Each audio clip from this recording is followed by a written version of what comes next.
Welcome to Muslim Apologetics Australia. In this segment, I'm going to show you something really funny. Okay. Um, as you know, I always have some little small debates and exchanges with Christians and atheists on Facebook. And that's where I interact and, we exchange information and debate, whether it's the Quran, the Bible, and so forth. But in this segment of the video, I'm going to show you that whenever these Islamophobes and these Islamic critics, these text warriors, they know nothing about the Quran.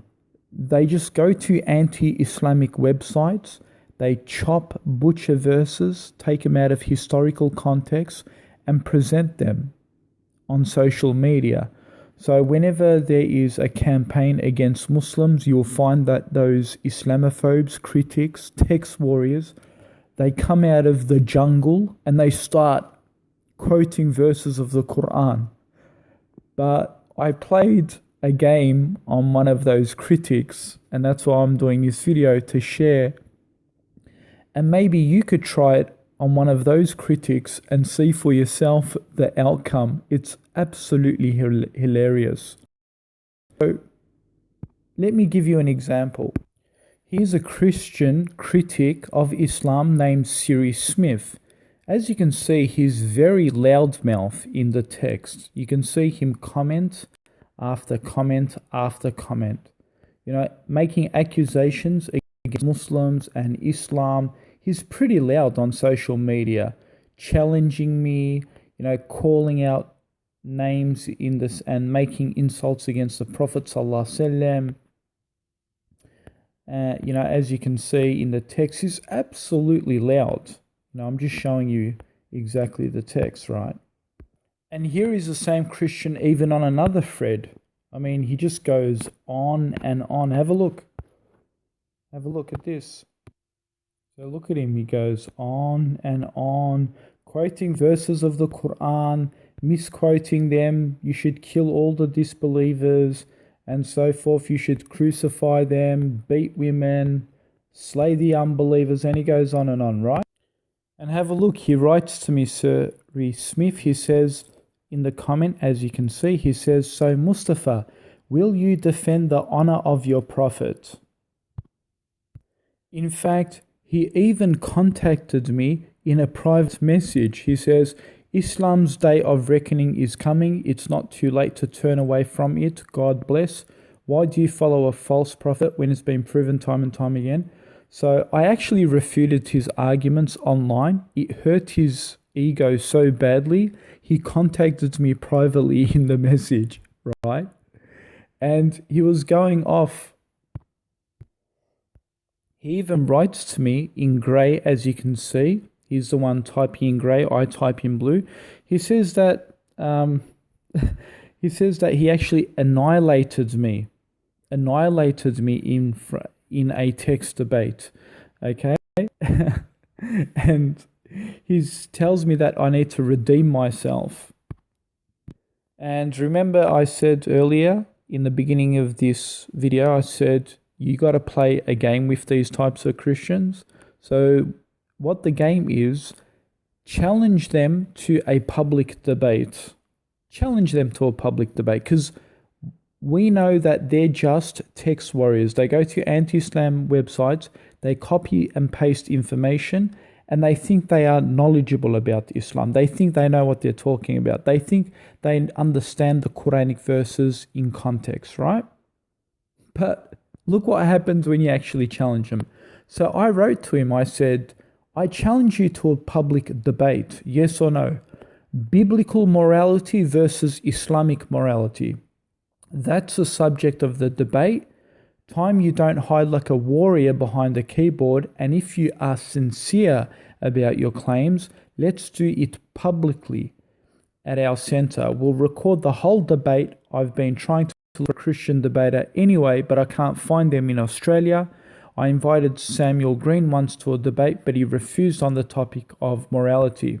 So, do you accept yes or no? Let's see if you are a man with a big mouth like you are in real life. And look at this message. Look at this message. He writes, and he's typing in grey.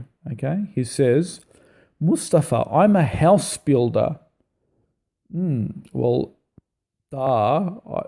everyone has a daily job.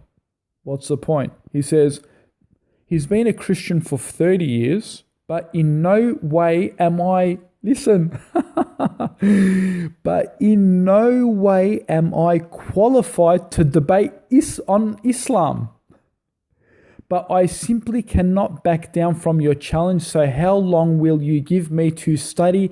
If you'll come up to Queensland, and I will accept it.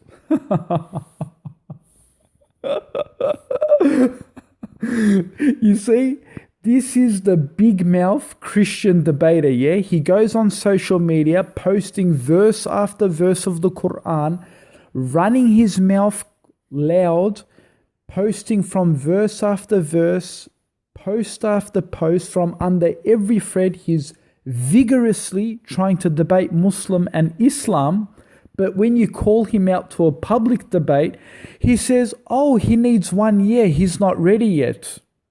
And he says he's not even qualified to debate Islam.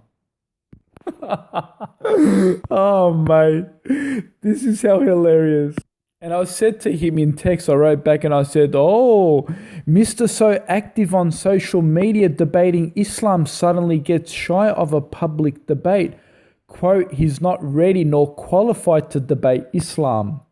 And look at him, he writes back and says, actually, I'm not active on social media. I've never used to before, only started back, or whatever he's claiming. And I said to him, but you're ready to debate me on Pauline Hanson. You even say debate the Prophet on Islamic morality. So why do you suddenly need some time now when it comes to a public debate?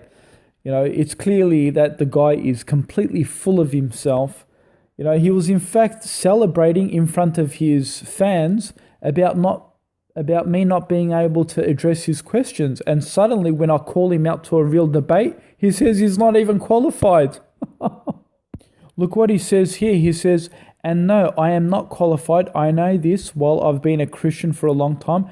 I have never studied the Quran in depth, but I will now. So basically, he's posting verses after verse, trying to attack Muslims and Islam vigorously on social media, but now he's admitting he hasn't even studied the Quran in depth. Look at this, is his text in grey. You know, if I said to this stooge, come on, let's debate right now on social media, online, you know, where he can hide behind his name and he won't face public embarrassment because he knows that his arguments aren't strong, he will say, come on, let's debate, let's defend the honor of your prophet, come on, debate me.